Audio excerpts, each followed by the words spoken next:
परिचय। बच्चों, आज हम अम्लीय, क्षारीय व उदासीन विलयन को पहचानने के लिए एक प्रयोग करेंगे। ठीक है सर। सबसे पहले एक बूंद विलयन नीले लिटमस पेपर पर डालें। यदि ये लाल हो जाता है तो इसका अर्थ है कि ये अम्लीय व्यवहार प्रदर्शित करता है। इसके बाद विलयन की एक बूंद लाल लिटमस पेपर पर डालें। यदि ये नीला हो जाता है तो ये क्षारीय व्यवहार को प्रदर्शित करता है। और अंत में हम तीसरे समाधान के लिए परीक्षण करेंगे, जिसमें रंग अपरिवर्तित रहता है, जिसका अर्थ है कि विलयन उदासीन है, अर्थात हम कह सकते हैं कि साम्यावस्था में है। सर, ये साम्यावस्था क्या है? साम्यावस्था वो स्थिति होती है जिसमें क्षार के अणुओं की संख्या अम्ल के अणुओं की संख्या के बराबर हो जाती है। आइए इस बारे में और अधिक जानें। इस पाठ में आप भौतिक और रासायनिक साम्यावस्था के बारे में अध्ययन करेंगे।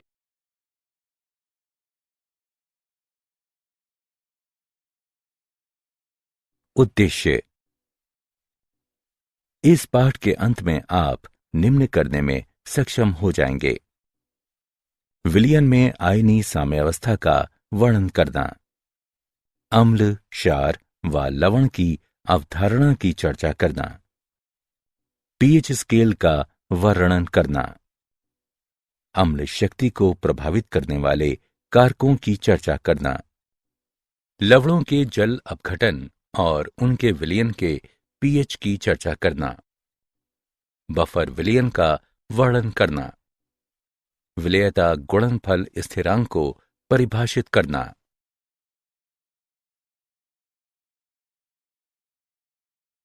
विलयन में आयनिक साम्यावस्था।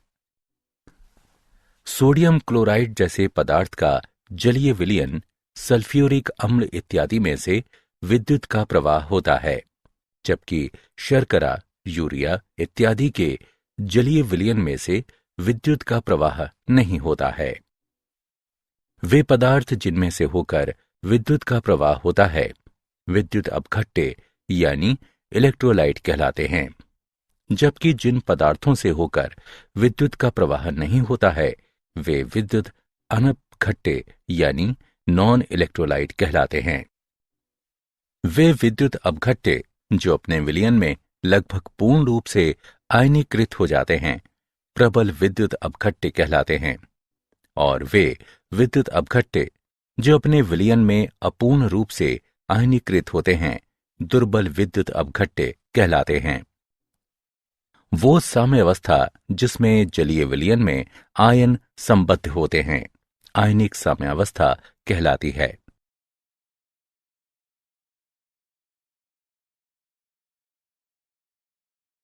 अम्ल, क्षार व लवण।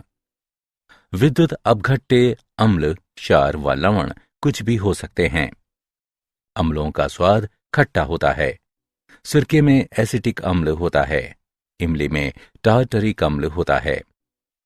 अम्ल नीले लिटमस पेपर को लाल बनाते हैं। क्षारों का स्वाद कड़वा होता है। वे लाल लिटमस पेपर को नीला बनाते हैं। कास्टिक सोडा, वॉशिंग सोडा सामान्य रूप से इस्तेमाल होने वाले क्षार हैं।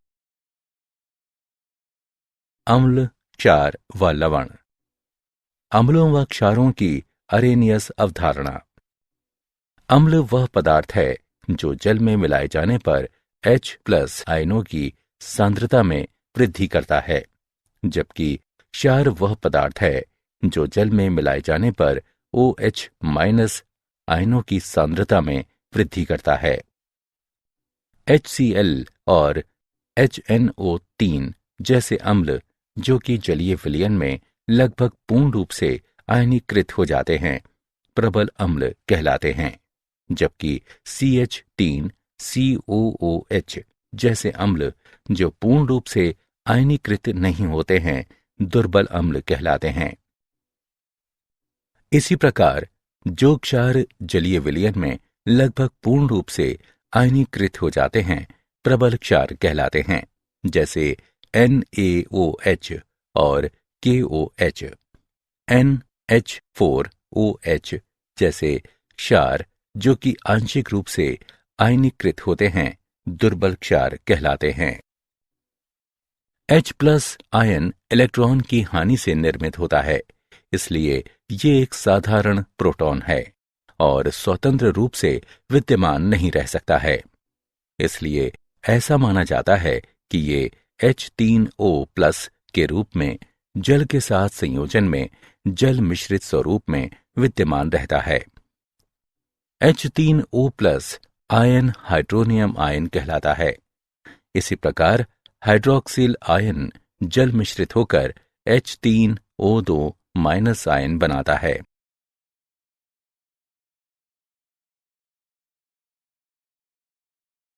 ब्रोंस्टेड, लॉरी अम्ल एवं क्षार। उनके अनुसार अम्ल वो पदार्थ है जो प्रोटॉन प्रदान कर सकता है। क्षार वो पदार्थ है जो प्रोटॉन प्राप्त कर सकता है। संयुग्मी अम्ल, क्षारक युग्म निम्न अभिक्रिया में दिया गया है। अग्रवर्ती अभिक्रिया में जल एक प्रोटॉन अमोनिया यानी क्षार को प्रदान करता है और अम्ल के रूप में कार्य करता है। पश्चवर्ती अभिक्रिया में NH4+ आयन एक प्रोटॉन OH- आयन यानी क्षार को देता है और अम्ल के रूप में कार्य करता है। अम्ल द्वारा प्रोटॉन त्यागने से बना हुआ क्षार अम्ल का संयुग्मी क्षार कहलाता है, जबकि क्षार द्वारा प्रोटॉन प्राप्त करने से बना अम्ल क्षार का संयुग्मी अम्ल कहलाता है। उदाहरण में OH- H2O का संयुग्मी क्षार है और NH4+ NH3 का संयुग्मी अम्ल है। अम्ल क्षारक युग्म जैसे कि H2O/OH- और NH4+/NH3 जिनका निर्माण प्रोटॉन की हानि या प्राप्ति से होता है, संयुग्मी अम्ल क्षारक युग्म कहलाते हैं।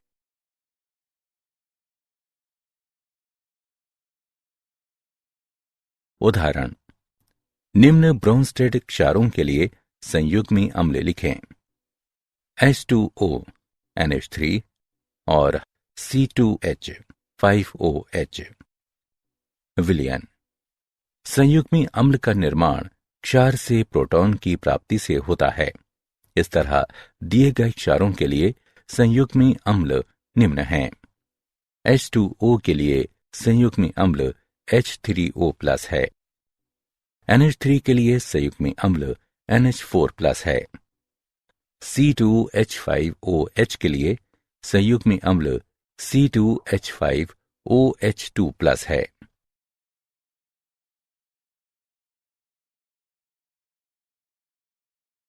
लेविस अम्ल एवं क्षार। लेविस की अवधारणा के अनुसार अम्ल वो पदार्थ है जो इलेक्ट्रॉनों के युग्म को ग्रहण कर सकता है। क्षार वो पदार्थ है जो इलेक्ट्रॉनों के युग्म को प्रदान कर सकता है।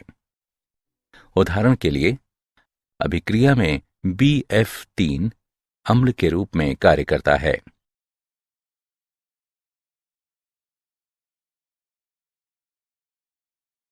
अम्लों एवं क्षारों का आयनन। जल और इसके आयनिक उत्पादों का आयनन स्थिरांक। शुद्ध जल एक दुर्बल विद्युत अपघट्य है और समीकरण के अनुसार आयनीकृत होता है, अथवा सामान्य रूप से इस तरह से लिखा जाता है, जिसके लिए आयनन स्थिरांक निम्न के द्वारा निरूपित किया जाता है।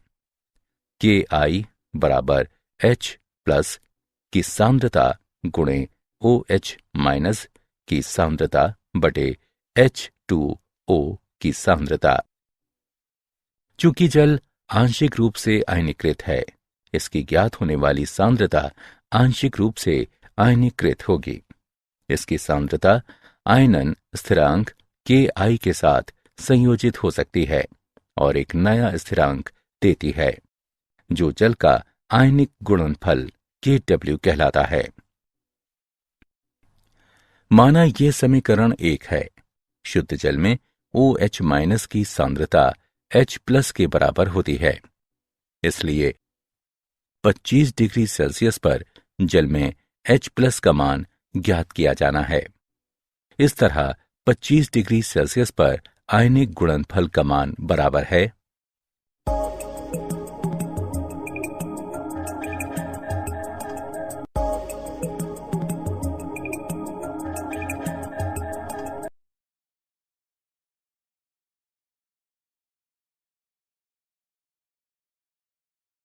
pH scale. विलयन के pH हाइड्रोजन आयन सांद्रता के ऋणात्मक लघुगणक के रूप में परिभाषित किया जा सकता है। 25 डिग्री सेल्सियस पर उदासीन जल के लिए pH बराबर -log 1.0 गुणे 10 की घात -7 जो कि 7 के बराबर है। 25 डिग्री सेल्सियस पर अम्लीय व क्षारीय का समरूपी pH क्रमशः 7 से कम और 7 से अधिक होगा। हम pOH स्केल को हाइड्रोक्सिल आयन सांद्रता के ऋणात्मक लघुगणक के रूप में परिभाषित कर सकते हैं। pH तथा pOH दोनों एक दूसरे से निम्न समीकरण के द्वारा संबद्ध हैं। pH प्लस pOH बराबर pKw। pKw का मान 25 डिग्री सेल्सियस पर 14 है। pKw हाइड्रोजन और हाइड्रोक्सिल आयनों की आपेक्षिक सांद्रता को नियंत्रित करता है क्योंकि उनका गुणनफल स्थिर रहता है।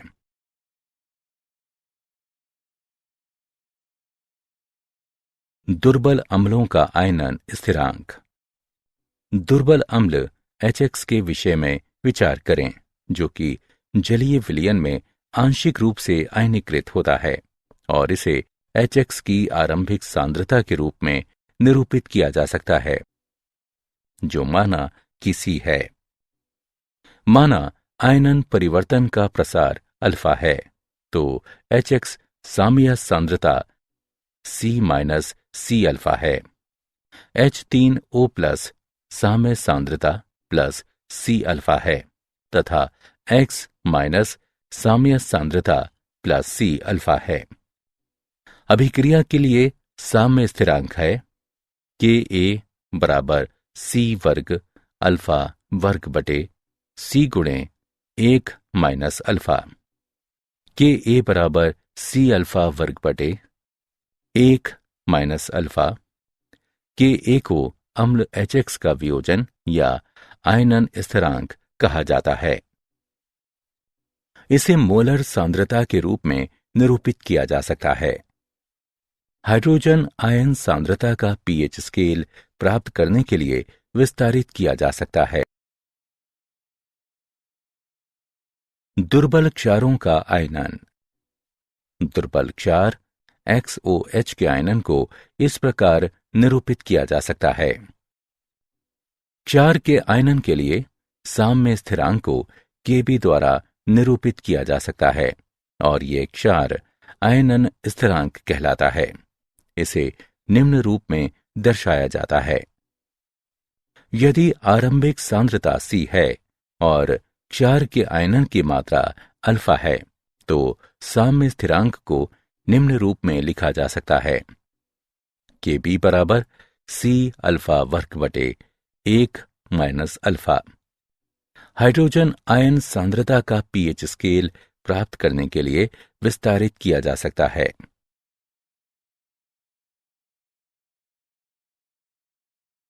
Ka और Kb के मध्य संबंध। अभिक्रिया के लिए साम्य स्थिरांक एकल अभिक्रियाओं का गुणनफल होता है। इसे निम्नानुसार प्रदर्शित किया जा सकता है। Knet बराबर K1, K2, K3 इत्यादि। संयुग्मी अम्ल क्षारक युगल के लिए Ka Kb बराबर Kw।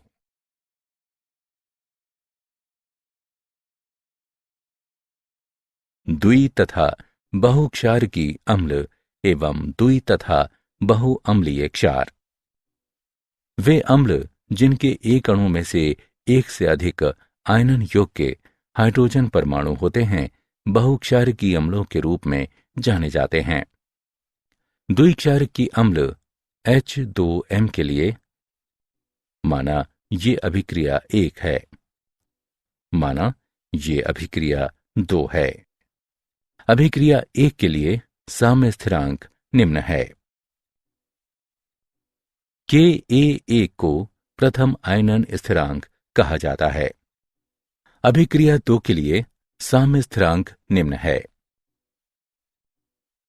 Ka2 को द्वितीय आयनन स्थिरांक कहा जाता है। स्थिर वैद्युत बल अधिक होने के कारण Ka1 Ka2 से बड़ा है।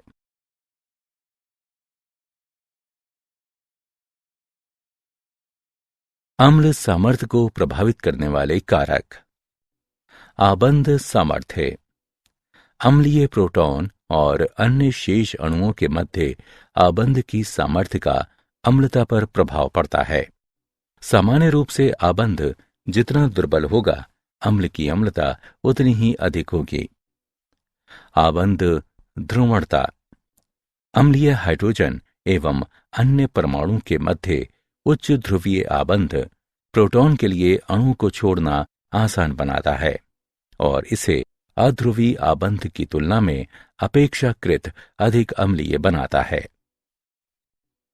उसी पंक्ति में तत्वों की अम्लों के लिए आबंध सामर्थ्य एक दूसरे के और अधिक समानता की ओर प्रवृत्त होते हैं और इसलिए अम्ल की सामर्थ्य निर्धारण में आबंध की ध्रुवणता महत्वपूर्ण भूमिका निभाता है।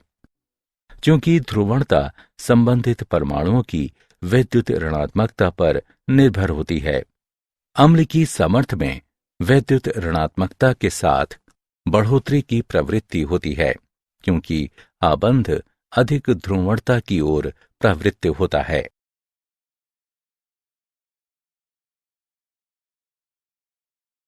अम्लों एवं क्षारों के आयनन में उभयनिष्ठ आयन प्रभाव। उभयनिष्ठ आयन प्रभाव किसी आयनिक साम्य में वो विस्थापन है जो किसी ऐसे विलय के मिलाए जाने के कारण है जो वो आयन प्रदान करता है जो साम्यावस्था में भूमिका निभाता है।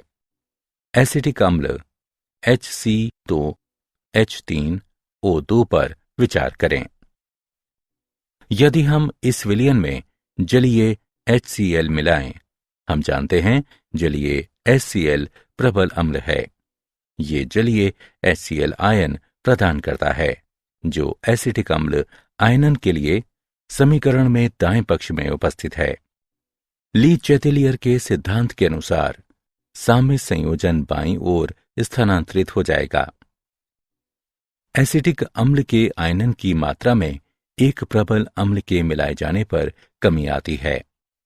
एसिटिक अम्ल के आयनन में जलीय HCl द्वारा ये कमी उभयनिष्ठ आयन प्रभाव का एक उदाहरण है। लवणों का जलापघटन तथा उनके विलयनों का pH। जलापघटन वह प्रक्रिया है जिसमें जल लवण से अभिक्रिया करके अम्ल एवं क्षार बनाता है। दुर्बल अम्ल एवं प्रबल क्षार वाला लवण। लवण MX का जलापघटन इस प्रकार का है। MX के विलयन में प्रबल क्षार MOH का पूर्ण वियोजन होता है, जबकि दुर्बल अम्ल HX लगभग अवियोजित रहता है। इस प्रकार के विलयन का pH 7 से अधिक होता है। लवणों का जलापघटन एवं उनके विलयनों का pH। प्रबल अम्ल एवं दुर्बल क्षार का लवण। लवण MX का जलापघटन इस प्रकार का है। MX के विलयन में प्रबल अम्ल HX का पूर्ण वियोजन होता है, जबकि दुर्बल क्षार MOH लगभग अवियोजित रहता है। इस प्रकार के विलयन में pH 7 से कम होता है। दुर्बल अम्ल एवं प्रबल क्षार वाला लवण। लवण MX का जलापघटन इस प्रकार का है। एमिक्स विलयन में दुर्बल अम्ल और दुर्बल क्षार दोनों आंशिक रूप से अवियोजित स्वरूप में रहते हैं। इस प्रकार के विलयन का पीएच निम्न है। पीएच बराबर 7 + 1/2 गुणे pKa माइनस pKb। यदि pKa माइनस pKb का मान pH 7 से अधिक है व धनात्मक है, और यदि pKa माइनस pKb का मान pH 7 की अपेक्षा कम है व ऋणात्मक है।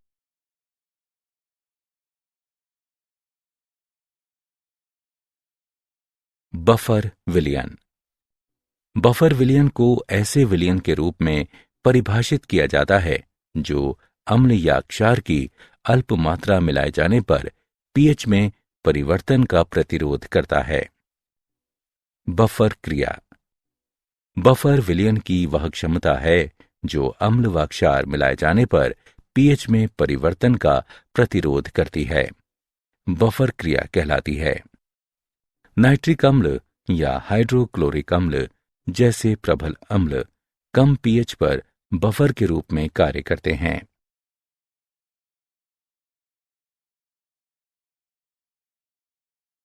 अल्प विलय लवणों की विलयता साम्य।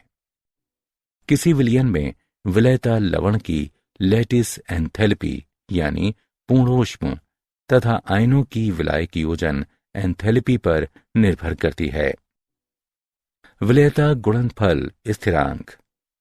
किसी अल्प विलय लवण के लिए जो साम्य अवस्था स्थापित करने के लिए वियोजित होता है।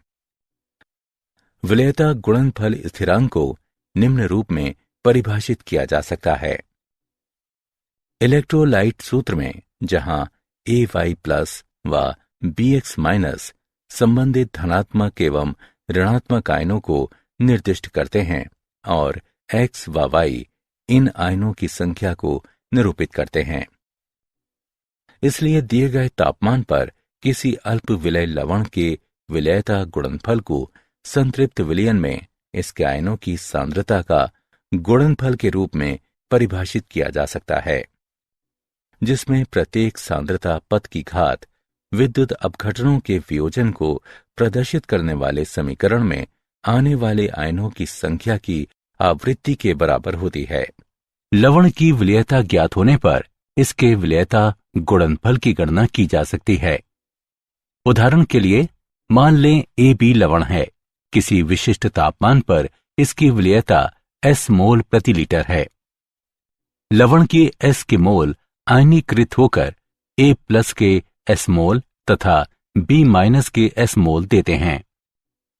KSP बराबर है A+ की सांद्रता गुणे B- की सांद्रता के, जो कि बराबर है S गुणे S यानी S वर्ग के।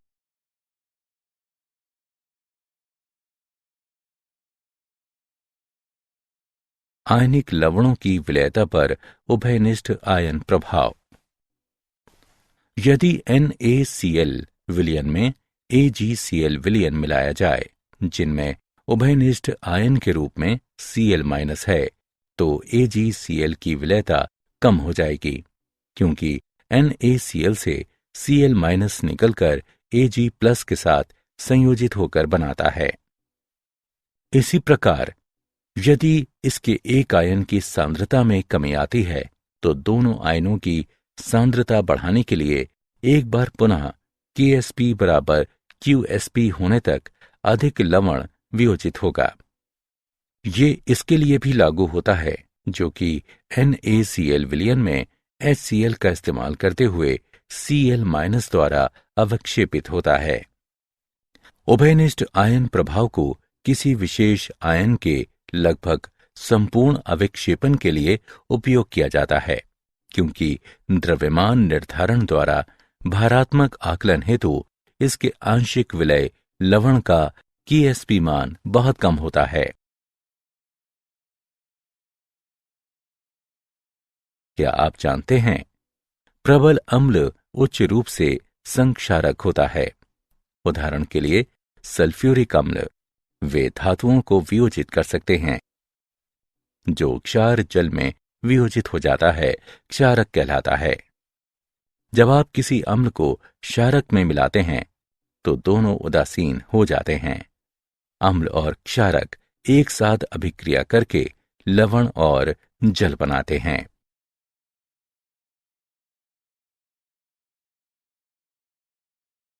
सारांश। आइए हमने जो कुछ सीखा है उसे संक्षेप में दोहराएं। वह साम्य जिसके जलीय विलयन में आयन सम्मिलित होते हैं आयनिक साम्य कहलाता है। अरेरियस के अनुसार अम्ल वो पदार्थ है जिसे जल में मिलाने पर H+ आयनों की सांद्रता में बढ़ोतरी होती है, जबकि क्षार वो पदार्थ है जिसे जल में मिलाने पर OH- आयनों की सांद्रता में बढ़ोतरी होती है। बोन्स्टेड एवं लॉरी के अनुसार अम्ल वो पदार्थ है जो एक प्रोटॉन प्रदान कर सकता है। क्षार वो पदार्थ है जो एक प्रोटॉन ग्रहण कर सकता है। वह क्षार जो अम्ल द्वारा त्यागे गए प्रोटॉन के कारण बनता है अम्ल का संयुग्मी क्षार कहलाता है, जबकि वो अम्ल जो क्षार द्वारा ग्रहण किए गए प्रोटॉन के कारण बनता है क्षार का संयुग्मी अम्ल कहलाता है। लेविस के अनुसार अम्ल वो पदार्थ है जो इलेक्ट्रॉनों के युग्म को ग्रहण कर सकता है। क्षार वो पदार्थ है जो इलेक्ट्रॉनों के युग्म को प्रदान कर सकता है।